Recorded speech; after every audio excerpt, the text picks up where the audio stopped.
What is up, YouTube fans? It's your boy Sky Angel, aka the Gaming Poet. I'm just an entertainer, YouTube gamer, trying to bring peace to the world through the gaming media. Don't hate, just rate and appreciate, and sit back and enjoy the show. Alright, what up, guys? It's your boy Sky, and this is episode 10 of Skyplays, entitled "Oh My Goodness." Now, what up, people? I hope y'all enjoyed the last episode, and here we go again. Now today we'll have a lot to talk about, but I'm just going to get right down to it. Topic 1. It's going to be talking about the 5 best Android turn-based games. Now, the Play Store hoses a lot of crazy ass stuff, and I've been wondering what are some good games that people can play for the Android. So I just said, you know what, let's just try to find and search all over the place. So I spent the last week searching, and I found the best ones. We got, for 5th, we have Shadowrun Returns. Now this is developed and self-published by Brain Schemes, and it's an indie video game firm led by the creator of Shadowrun. That's a game that was created for the Xbox 360, where you had 4 different classes: human, elf, dwarf, and one other one I'm not sure, and a troll, and you could fight, use guns and all that, have different powers for each different version, and you could just shoot and enjoy yourself. So it's kind of similar to it, and I think you'd like it, and it's only for $10, so try and check it out. Next one would be Knights of Pen and Paper. Now this is a Paradox Interactive turn-based pixel art retro style 8-bit RPG, offers the definitive pen and paper simulation experience. It was inspired by other great games of the 90s, such as Knights of Pen and Paper and like Pac-Man and all that good stuff. So if you like all of the 90s games, then try and check it out. I think you'd like it. Now the next one would be Great Little War Game. This was developed by Rubicon Development, and this game is a modern military warfare at its finest. It's a turn-based game that has a definitive style and humor, and it has 3 game modes. You have campaign, multiplayer, and skirmish, studying 3D visuals and simple controls, so you don't have to go through all that complex stuff. And it's kind of similar to like Advanced Wars or a little bit of Call of Duty in the mix and all of that, but it's just fun, pure fun, and it's only for $2, so check that out. And second place one would have to be Rebuild. It was created by Sarah Northway, an indie developer, and this game has been ported nicely from the Flash to mobile.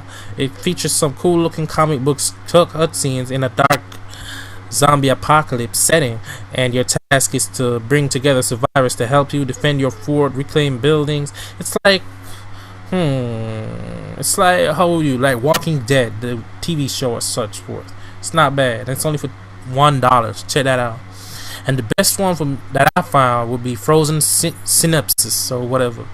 It's Mode 7 Games flawlessly ported this indie PC mega hit to the mobile, and it's a top turn-based game, and you can choose from a lengthy solo campaign with 55 missions or 4 challenging multiplayer game modes, and you can basically do whatever you want. It's kind of complex or whatnot, but I think you should try and check it out. It's not bad, and it's for $6.77. So yeah, that was topic 1. Check out those 5 decent games, man. It's not bad at all. Now the next topic that we're gonna be doing, this is my review. As you know, I do a review series, so I take the time in the week to try and find a game that I found good and just review it. So the one that I'm gonna be reviewing today is Beyond Two Souls for the PS3. Now, Beyond Two Souls, oh my goodness, that game is insane. I try to keep it short and simple, so I'm just going to say 3 pointers for what I think they did right, and 3 things that I think they did wrong. For what I think they did right, they are gorgeous and meticulously detailed, the graphics and all that, and the story. Ellen Page's performance is beyond oh my goodness, and the choice shapes characters rather than the plot, so that was pretty neat. Now for what they did wrong, I think the quick time events were too much. The arbitrary simple gameplay at times, it wasn't really all that. I didn't really like it, and the choice shapes characters rather than the plot, so it's like a double-edged sword for that area. The game by itself was just impeccable. I didn't really think that it would have been so good, but I didn't even think it would be on the level of Heavy Rain. But my goodness, I think it all does Heavy Rain, man. It's unbelievable. I didn't really. Oh my goodness. I highly recommend this game. The story is pretty neat, and it's flawless. I give it like an 8.5 out of 10. And yeah, go and try it. It's not bad. Not bad at all.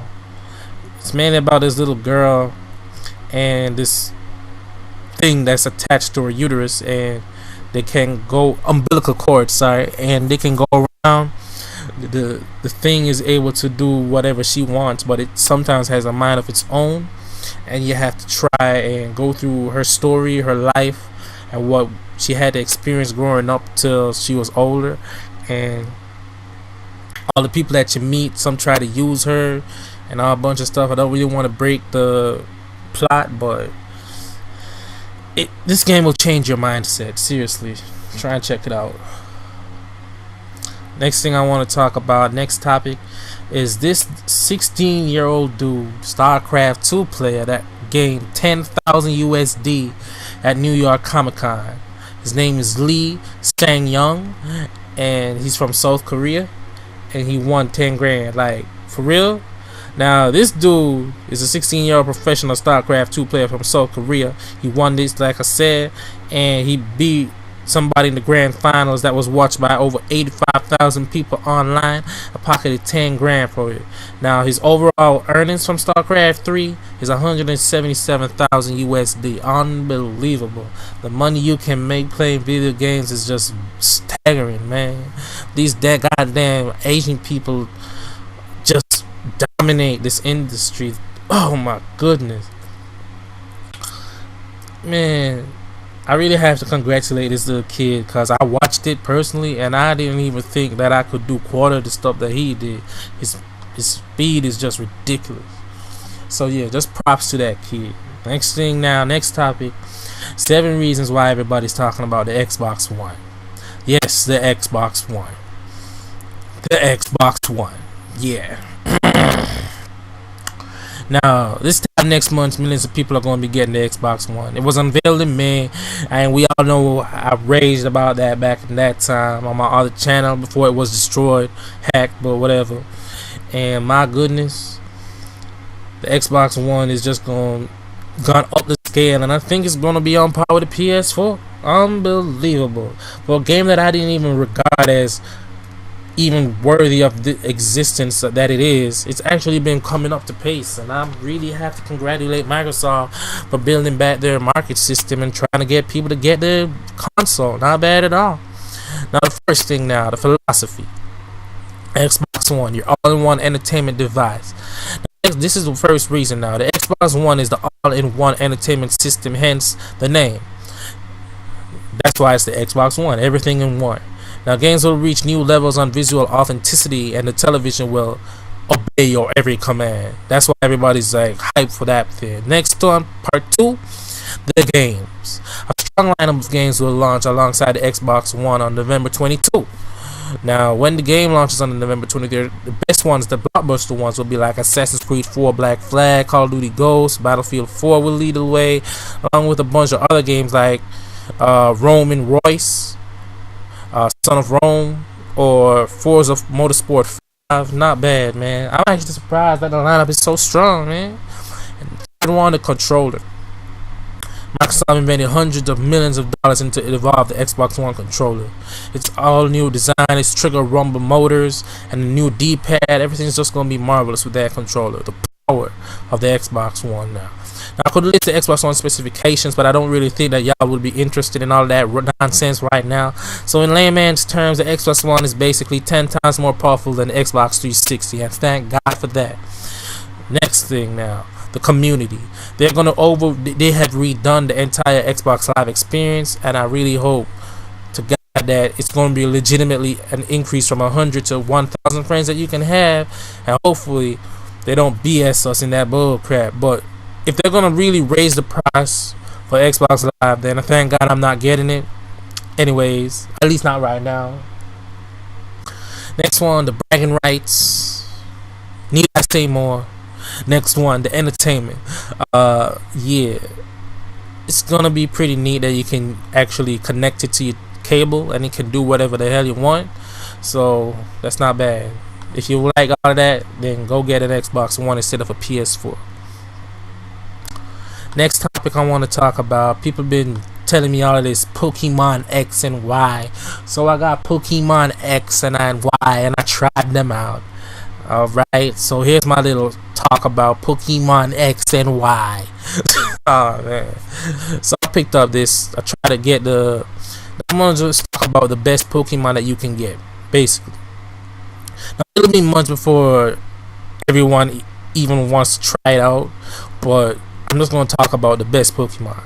Now, first one I think you can get is Mega Mewtwo. Now, Mewtwo is banned in most competitive play modes, just like the other legendaries, but you can still use them in random matchup gameplay online. So I think you should truly get him because he's ridiculous. His power is just wow. Next one, Augie Slash. Now, great type and gives this haunted goddamn sword thing several immunities and resistances. Plus, it has really good foam changing mechanics and can switch some of its stats at will. So it's technical, yeah, but with a few switch-ins and all of that, I think it would be a good Pokemon for you to get. Next one would be Noirv.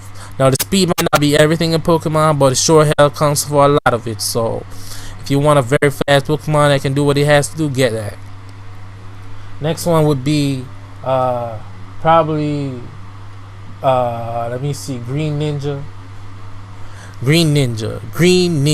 That's another speed-based Pokemon. Green Ninja is arguably the best out of the 3 starting Pokemon's final forms offensively. While several moves that buff its attack stat, I think it's going to be pretty neat. Plus, it has a lot of power punches, so you think it's basically unstoppable. Try that one. Next one would be Tyrantrum. Some people claim that Tyrantrum is based off of its looks alone, but its all looks and no power makes it look like trash or badass regardless. But I think with this fairy-based Pokemon, it could be doing pretty well. Remember that dragon Pokemon from the first series way back in the day? I think it's similar to it, and I think it's Dragonite. Yeah, that's not bad. So I think you should get that one. Next one would be the last one actually is Mega Venusaur. There's not much difference between Mega and the Kanto starters, but if you're like looking for old school, then get that one. Okay. Next topic that I want to talk about is another review, a game that I tried out this past week. It's called The Wolf Among Us Episode 1. Now, after proving themselves in what turned out to be pretty neat back in 2012 with The Walking Dead Season 2, so I gave this game a shot thinking it would not be so bad. So here we go. Now, the wolf base Among Us stars Bigsy, also known as the Big Bad Wolf from many of the childhood fables that we grew up with, and who's now the sheriff of Fabletown in New York City. The game explains that a catastrophic event occurred long ago in the homeland, which caused a massive exodus in the USA. In the move, Bigsby had decided to change his ways and put up all of the bad stuff behind him, and now he's a drunk ass dude and meets this crazy ass call girl slash prostitute, and after fighting off the pimp, he finds that this girl got in a fight with some dude over money that he owed her, and her lips are sealed onto the past. So now she's telling him that she's telling her pimp that she met Bigsby in an apartment and that he doesn't owe her any money, and some drama is gonna go on in the game, and yeah, you should try and check it out. Not gonna get too much into the plot. Now, because the game uses the same system as The Walking Dead, the two main characters in the game are very similar. They play very similar, and you get a lot of events, and whatever you do changes how the story occurs, just like in The Walking Dead series. Now, overall, The Wolf Among Us Episode 1 is worth around 2 to 3 hours based off of your skill level of your life. The writing is great. The noir story style investigation stuff fits the Walking Dead mode, but the combat does have some issues based off of just the crazy ass stuff that occurs. Plus, I like the cliffhanger ending, and although they could do some tweaks because there are some glitches in the game, I think it kind of lives up to the potential. Its potential, man. So, kind of looking forward to Episode 2. So, I give The Wolf Among Us Episode 1 8 out of 10. Not bad at all. Give it a shot. So this is what it is, people. I hope you enjoyed episode 10 of Sky Plays. And peace and love from God above, and Sky Angel out.